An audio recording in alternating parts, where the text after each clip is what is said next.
This is Diana Sullivan in Austin, Texas, with a lesson on slipped ribbing. I'm set up with full needle rib from needles 15 right to 15 left on the main bed, and then at half pitch, one less needle on the ribber bed.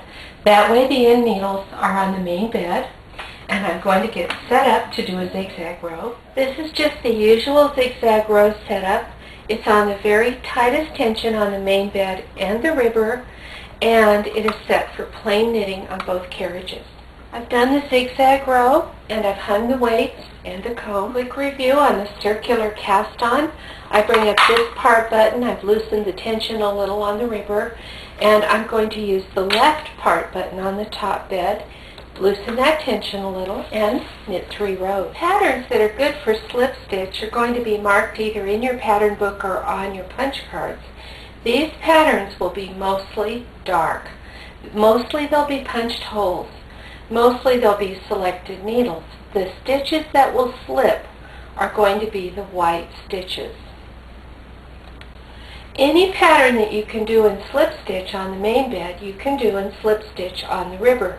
But the ones that I think are the most effective are the rather bold ones. And I like a strong horizontal component to the pattern. I chose pattern number 201, a mostly horizontal slip stitch pattern. And when I say mostly horizontal, it doesn't have such a strong vertical detail. And I get 2 slip stitches on each needle across the pattern, 2 at a time before it goes back to a plain stitch. To make this pattern bolder and stand out more on the ribber, I'm using the double height button. You can also change the setting on your punch card to only advance the punch card every second row, and that will give you a longer, bolder pattern.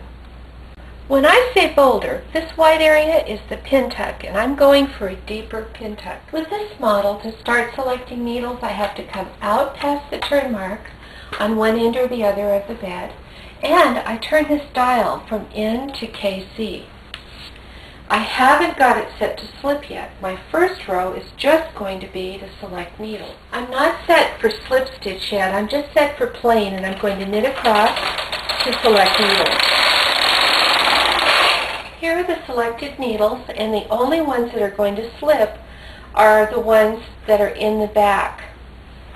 So all of these ones that are selected are going to knit ordinarily. I changed the setting on the main bed to slip both directions. I have a slightly tighter tension on the main bed than the ribber. And now I just knit. Here's that finished slipped rib sample. Just kind of got an undulating zigzag to it. This is the right side normally of slipped rib, but let me flip this over. I thought the other side with the long stitches running in the chevron pattern was also very pretty. So it's whichever side you want to use, as always in knitting. So that's how to do slipped ribbing in a pattern stitch.